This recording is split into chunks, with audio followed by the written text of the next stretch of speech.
हम्म। कल्पना कीजिए कि किसी की हड्डी टूट गई है और उसका इलाज मेडिकल साइंस की बजाय सिर्फ अच्छी नीयत से किया जा रहा है। अरे ये तो बहुत ही अजीब होगा। बिल्कुल। लेकिन आज की इस गहन चर्चा के लिए हमारे पास जो स्रोत हैं, उन्हें देखने पर लगता है कि समाज की समस्याओं को सुलझाने के लिए हम अक्सर यही रवैया अपनाते हैं। हमारा आज का विश्लेषण इसी बात पर है कि सोशल वर्क मतलब समाज कार्य सिर्फ दया या परोपकार नहीं है। ये एक पूरी तरह से वैज्ञानिक प्रक्रिया है। सही कहा आपने। मतलब किसी भी बीमारी की तरह सामाजिक समस्याओं का भी अपना एक विज्ञान होता है। अगर हम दस्तावेजों को देखें तो 1917 में मैरी रिचमंड ने अपनी किताब सोशल डायग्नोसिस में ये बात साफ कर दी थी। उनका मानना था कि एक सोशल वर्कर सिर्फ अंदाजे के भरोसे काम नहीं कर सकता। हाँ, उसे ठोस तथ्यों की जरूरत होती है ना। मतलब ये बिल्कुल एक जासूस की तरह काम करने जैसा है। जैसे मान लीजिए कोई बच्चा स्कूल में आक्रामक व्यवहार कर रहा है, तो हम सिर्फ उससे पूछकर निष्कर्ष नहीं निकाल सकते। एकदम सही। रिचमंड के अनुसार हमें वो पार्श्व साक्ष्य या कोलैटरल एविडेंस जुटाने होते हैं। मतलब उसके माता पिता या शिक्षक से भी बात करनी होगी। और जब हम इन अलग अलग जगहों से मिली जानकारी को मिलाते हैं तो उसे त्रिकोणीयकरण या ट्रायंगुलेशन कहते हैं। अच्छा, ताकि जानकारी विश्वसनीय हो, क्योंकि अगर हम एक ही पहलू देखेंगे तो शायद असली समस्या छूट जाए। क्या हमारे नोट्स में जो टाइप 2 एरर है वो इसी से जुड़ा है? हाँ बिल्कुल, वही बात है। टाइप 2 एरर या फॉल्स नेगेटिव का मतलब है कि समस्या तो है लेकिन वर्कर उसे पकड़ नहीं पाया। जैसे बच्चे को लर्निंग डिसेबिलिटी हो पर उसे सिर्फ आलसी मान लिया जाए। ऐसी भयानक गलतियों से बचने के लिए ही गैंट चार्ट और लॉजिक मॉडल जैसे टूल्स इस्तेमाल होते हैं। जो समाधान का पूरा नक्शा बनाते हैं। लेकिन यार, जब एक वर्कर असल में किसी परेशान व्यक्ति के सामने बैठता है तो वो किसी चार्ट की तरह बात तो नहीं कर सकता। वहां तो इंसानी जुड़ाव चाहिए होता है। हाँ, और यही मनोविज्ञान का रोल आता है। तार्किक डेटा जुटाने के बाद क्लाइंट के साथ एक रैपो यानी पेशेवर विश्वास बनाना होता है। इसके लिए सिर्फ सहानुभूति नहीं बल्कि समानुभूति चाहिए होती है। मतलब खुद को उसकी जगह रखकर पीड़ा को महसूस करना। पर ये मुश्किल नहीं है। स्रोतों में एबीसी मॉडल का जिक्र है, जहां घटना और व्यवहार का बहुत ही तार्किक विश्लेषण होता है। एक तरफ तार्किक रहना है और दूसरी तरफ समानुभूति।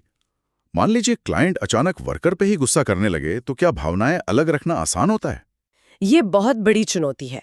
मनोविज्ञान में इसे ही उम हस्तांतरण या ट्रांसफरेंस कहते हैं। इसमें क्लाइंट अनजाने में अपने अतीत का गुस्सा वर्कर पर थोप देता है, जैसे वर्कर उसे किसी सख्त माता पिता की याद दिलाता हो। अरे वाह! तो वर्कर को समझना होता है कि ये गुस्सा उसके लिए नहीं है।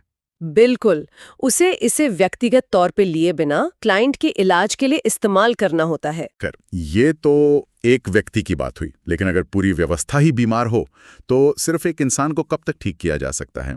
मुझे पॉलो फ्रेरे के बैंकिंग शिक्षा मॉडल का उदाहरण बड़ा दिलचस्प लगा। हाँ, फ्रेरे कहते हैं कि पारंपरिक शिक्षा में छात्रों को बस एक खाली बैंक खाते की तरह माना जाता है, जहां शिक्षक जानकारी जमा करता है।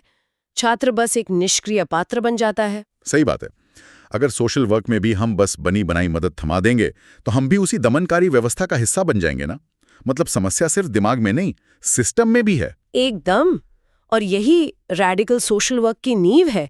ये आइडियोलॉजी मानती है कि गरीबी की जड़ें पूंजीवाद या जातिवाद जैसी असमान व्यवस्थाओं में गहरी धसी हैं।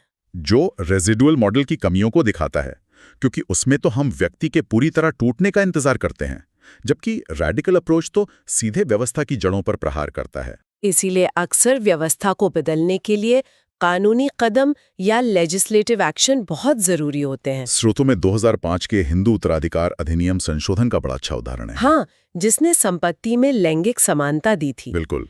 संपत्ति में बेटियों को समान अधिकार देने से लाखों महिलाओं को जो ताकत मिली, वो सिर्फ व्यक्तिगत काउंसलिंग से तो कभी मुमकिन नहीं थी। मतलब ये सारी बातें एक ही निष्कर्ष की तरफ इशारा करती हैं कि सोशल वर्क असल में व्यक्ति और उसकी परिस्थिति का अटूट अध्ययन है।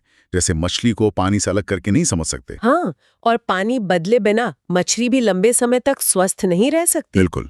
तो इस गहन चर्चा को खत्म करने से पहले ऑस्कर लुइस की गरीबी की संस्कृति वाली अवधारणा पर विचार करना जरूरी है। उनका मानना था कि गरीबी सिर्फ पैसों की कमी नहीं है, बल्कि एक मानसिकता है जो पीढ़ी दर पीढ़ी चलती है। जो एक बहुत ही गहरा विचार है। हाँ, तो ये सोचने वाली बात है कि अगर गरीबी एक जीवन शैली बन चुकी है, तो क्या भविष्य में सिर्फ आर्थिक नीतियां बनाकर इस चक्र को तोड़ा जा सकता है, या हमें समाज के सोचने के तरीके को बुनियादी स्तर पर बदलने की जरूरत है? इसी विचार के साथ आज का विश्लेषण यहीं समाप्त करते हैं।